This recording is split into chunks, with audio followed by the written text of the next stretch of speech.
Ladies and gentlemen, Naila, your mic for Mamuka.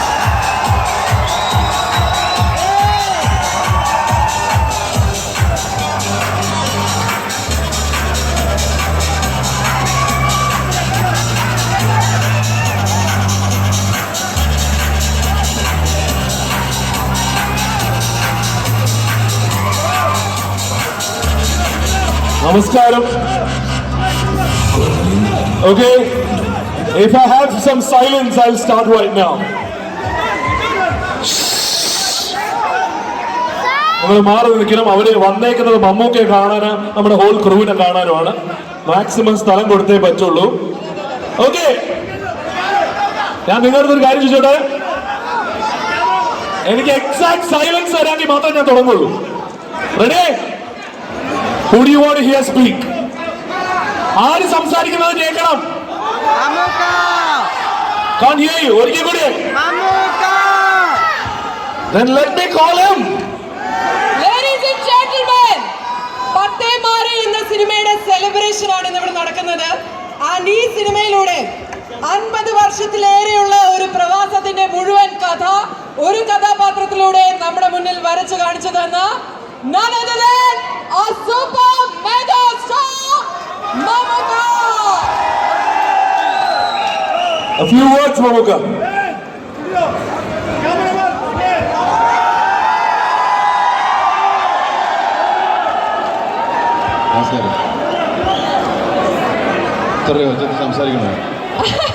നമ്മളെല്ലാരും ഒന്ന് quiet ആവോ? എനിക്ക് കുറച്ച് നേരത്തേക്ക് സൈലൻസ് വരണം. ഞാനിങ്ങനെ ഒരു മോളിൽ ഒരു പരിപാടി വരുന്ന ആദ്യമാണ്. ആ ക്രെഡിറ്റ് നമുക്കിരിക്കട്ടെ. ഒരു മോളിൽ ആദ്യമായി മമ്മൂക്ക എത്തുന്നത് ഇന്ന് അറേബ്യൻ സെന്ററിലാണ്. ഈ സൈസ് 0 സാധാരണ നമ്മൾ നായികമാരാണ് ആകാറുള്ളത്. എന്താ മമ്മൂക്ക ഇത്? അല്ലേ ജുവൽ?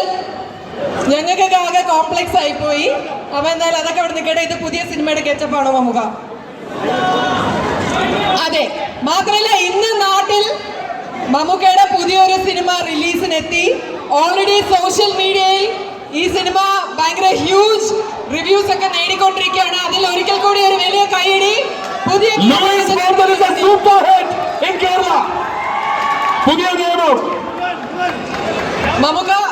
മമ്മൂക്ക ഒരു പ്രവാസിയുടെ ജീവിതം, അതും നമ്മളിൽ ഇവിടെ പല ആൾക്കാരും അനുഭവിച്ചതിനേക്കാൾ ഒരുപാട് കഷ്ടപ്പാടുള്ള ഒരു പ്രവാസിയുടെ ജീവിതമാണ് പത്തേമാരി എന്ന സിനിമയിൽ അഭിനയിച്ചത്. അപ്പൊ അതിന്റെ എക്സ്പീരിയൻസിനെ കുറിച്ചും അല്ലെങ്കിൽ മമ്മൂക്ക കണ്ടിട്ടുള്ള പ്രവാസത്തെ കുറിച്ചും ഒന്ന് പറയാമോ? Silence please guys. ഓക്കേ,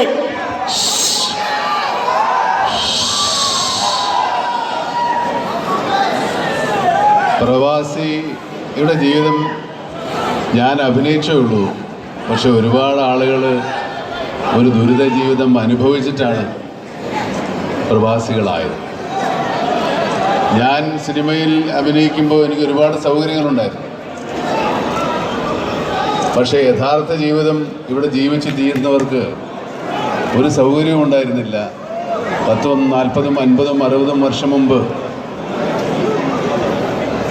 കാറ്റുപായ വെച്ച തോണിയിലും കാറ്റുപായ കപ്പലുകളിലും ഇവിടെ വന്നു ചേർന്ന ഭാഗ്യാന്വേഷണികൾക്ക് എല്ലാവർക്കും വലിയ സമ്പന്നരോ സൗഭാഗ്യവാന്മാരോ ആകാൻ സാധിച്ചില്ല. നമ്മളറിയുന്ന പല സമ്പന്നരായ ദുബായിക്കാരുണ്ട്. പക്ഷേ അവരെക്കാൾ എത്രയോ 1000 ഇരട്ടി അവരുടെ അത്ര സൗഭാഗ്യങ്ങൾ നേടാത്തവരും അവരുടെ സ്വപ്നങ്ങൾ സഫലമാകാത്ത ഒത്തിരി പ്രവാസികൾ ഇവിടെയുണ്ട്. എല്ലാവർക്കും മാളുകളോ അതുപോലെ വലിയ റിയൽ എസ്റ്റേറ്റ് സംരംഭങ്ങളോ ഒന്നും ഉണ്ടാക്കാൻ പറ്റിയിട്ടില്ല. അത് വളരെ ചുരുങ്ങിയ ആളുകളേ ഉള്ളൂ. പക്ഷെ അവരെ നമ്മൾ സാധാരണ ഒരു പ്രവാസിയുമായിട്ട് താരതമ്യപ്പെടുത്താൻ പാടില്ല. പ്രവാസി എന്ന് പറയുമ്പോൾ യഥാർത്ഥത്തിൽ സ്വന്തം നാടും വീടും ഉപേക്ഷിച്ച് യാത്ര ചെയ്യുന്നവർ എന്നാണ് പ്രവാസം എന്ന മലയാള വാക്കിൻ്റെ അർത്ഥം.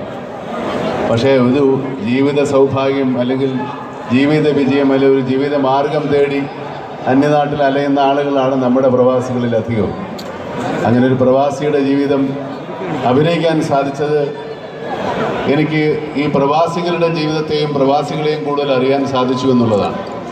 നമ്മുടെ പ്രത്യേകിച്ച് ദുബായ്, അതുപോലെ ഈ എമിറേറ്റ്സിലോ അല്ലെ അതുപോലെ ഈ ഗൾഫ് രാജ്യങ്ങളിലോ വന്നിട്ടുള്ള ആളുകളുടെ ബന്ധുക്കൾക്കും സുഹൃത്തുക്കൾക്കും നാട്ടുകാർക്കും ഇവിടെ വന്ന് നാട്ടിൽ ആഴ്ച 2-3 കൊല്ലം കഴിയുമ്പോൾ വലിയ പെട്ടിയിൽ നിറയെ ദുബായ് സാധനങ്ങളുമായിട്ട് എത്തുമ്പോൾ ഇവിടെ ഭയങ്കര സൗഭാഗ്യത്തിലാണ്, സുഖത്തിലാണ് ജീവിക്കുന്നത് എന്നറിഞ്ഞ ആളുകളാണ്. പക്ഷേ അവർ എത്രത്തോളം കഷ്ടപ്പെടുന്നുവെന്ന് ഈ സിനിമയിലൂടെ നമുക്ക് കാണിച്ചു കൊടുക്കാൻ സാധിച്ചു എന്നുള്ളൊരു വലിയ ഭാഗ്യമായിട്ടാണ് എനിക്ക് കാണുന്നത്. അത് വലിയ സേവനമായിട്ടാണ് ഞാൻ കാണുന്നത്. തീർച്ചയായിട്ടും ആ കഥാപാത്രത്തെ ഞാൻ ഉൾക്കൊണ്ടതിനേക്കാൾ ഏറെ നിങ്ങളുടെ മനസ്സിലേക്ക് ഉൾക്കൊണ്ടതിൽ എനിക്ക് അതിയായ സന്തോഷമുണ്ട്. ഇനിയും ഇതൊരു പ്രവാസിയുടെ കഥയാണ്. ഇതുപോലെ ലക്ഷക്കണക്കിന് പ്രവാസികളുണ്ട്. ഒരുപക്ഷെ ഇനിയും വേറെ പ്രവാസികളുടെ കഥകൾ ഉണ്ടായേക്കാം. അത് ഞാൻ തന്നെ അഭിനയിക്കണമെന്നില്ല, ഒരുപക്ഷെ ഞാനും അഭിനയിച്ചേക്കാം.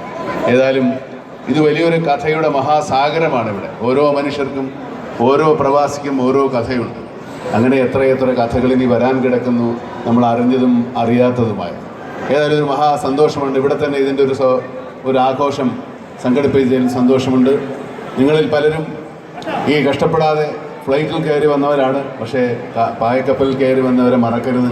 കാരണം അതിൽ പറയുന്നൊരു ഡയലോഗ് പോലെ തന്നെ ഇവിടെ വഴിവെട്ടി വന്നവരുണ്ട്, നിങ്ങൾ വഴിയിലൂടെ നടന്നവരാണ്. അപ്പോൾ നമ്മുടെ ജീവിതത്തിൻ്റെ എല്ലാ കാര്യങ്ങളിലും, അത് സിനിമയിലായാലും ശരി, ജീവിതത്തിൻ്റെ എല്ലാ തുറകളിലും നമുക്ക് മുൻപേ പോയ നമ്മുടെ മുൻഗാമികൾ വഴിവെട്ടി, ചിലർ കാട് വെട്ടിത്തെളിച്ചു, ചിലരവിടെ പൂഴി നിറച്ചു, ചിലരവിടെ കരിങ്കല്ലിറക്കി, ചിലരവരെ ടാറിട്ടു.